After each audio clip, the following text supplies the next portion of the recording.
লতিফা সিদ্দিকী বালিকা উচ্চ বিদ্যালয়ে মহান বিজয় দিবস যথাযোগ্য মর্যাদায় উদযাপন, বার্ষিক ক্রীড়া ও সাংস্কৃতিক প্রতিযোগিতা এবং পুরস্কার বিতরণ অনুষ্ঠান। প্রিয় দর্শক, চ্যানেল দর্পণের পক্ষ থেকে আপনাদেরকে স্বাগত জানাচ্ছি। আমি মোহাম্মদ লোকমান মিয়া, সীতাকুণ্ড, চট্টগ্রাম। এতক্ষণ শুনছিলেন শিরোনাম, এবারে বিস্তারিত। এবারে শুনবেন উদ্বোধনী বক্তব্য। বিভিন্ন প্রেক্ষাপটে আমরা সম্পন্ন করতে পারি নাই, যদিও মহড়া থেকে শুরু করে প্রায় ইভেন্ট এবং ক্রীড়া সংস্কৃতির অংশ হয়েছে। আচ্ছা, শুনতে পাচ্ছ? আমরা চূড়ান্ত করতে পারিনি। আমার মাথায় একটা জিনিস আসলো, যদি এবছর না হয় তাইলে একটা বছর মেয়েরা বঞ্চিত হবে। 24 সাল বাদ পড়ে যাবে, 25 সালে না হয় করবো, ঠিক কিনা? আমি সেটা চাই নাই।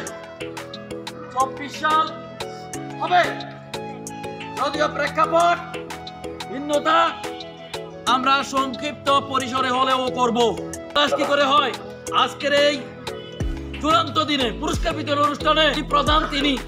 যদি আজকে এখানে আমাদের চিফ গেস্ট থাকতো, প্রধানমন্ত্রী থাকলে, আর যদি আমাদের আজকে অন্তর্বর্তীকালীন সরকারের প্রধান উপদেষ্টা আসতেন, তাহলে তিনি উদ্বোধন করতেন। আর এখন এই মুহূর্তে এই ক্যাম্পাসের প্রধান হিসাবে যিনি থাকবেন, তিনি এটা উদ্বোধন করবেন।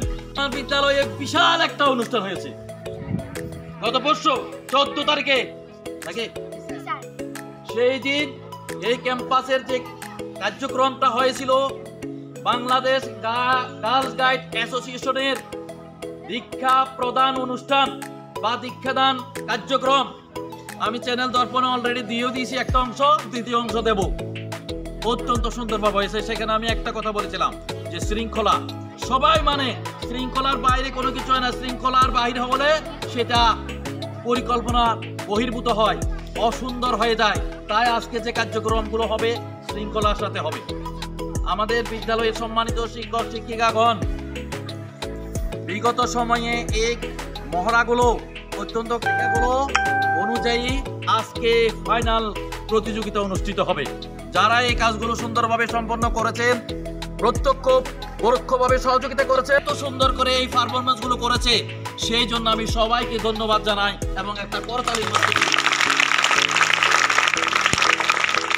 আনন্দের সাথে বলছি, এত সব প্রতিবন্ধকতার মাঝেও আমরা আজকে বার্ষিক ক্রীড়া প্রতিযোগিতা কার্যক্রম শুরু করতে যাচ্ছি। সেই জন্য মহান রাব্বুল আলামিন সৃষ্টিকর্তার কাছে আমরা কৃতজ্ঞতা প্রকাশ করি। একই সাথে তোমরা যারা উপস্থিত হয়েছ, তোমাদেরকেও ধন্যবাদ জানাচ্ছি। তোমাদের জন্য ভালো মানের পুরস্কার আমরা রেখেছি। আমি দেখে আমরা কয়েক তারা দেখে তোমাদের জন্য ভালো মানের পুরস্কার আমরা ক্রয় করে নিয়ে এসেছি। আজকে ক্রীড়া প্রতিযোগিতার শেষে সাংস্কৃতিক প্রতিযোগিতা হবে। সাংস্কৃতিক প্রতিযোগিতার পর পুরস্কার বিতরণ অনুষ্ঠানে মহান বিজয় দিবস উপলক্ষে সংক্ষিপ্ত আলোচনা যথাযথ মর্যাদায় পালন করে বীর শহীদদের প্রতি শ্রদ্ধা জানিয়ে আমরা পুরস্কার বিতরণ অনুষ্ঠানের সমাপ্তি করব। তোমরা যারা বিজয় লাভ করবে তারা পুরস্কার পাবে। আজকে এই দিনটির জন্য আমরা অপেক্ষা করছিলাম বছর শেষ, তাই আমরা করতে পারছি। সেজন্য আবারও সবাইকে ধন্যবাদ, মুবারকবাদ জানিয়ে এবং রক্ষা করার আহ্বান জানিয়ে আজকের এই বার্ষিক ক্রীড়া প্রতিযোগিতার শুভ উদ্বোধন ঘোষণা করলাম।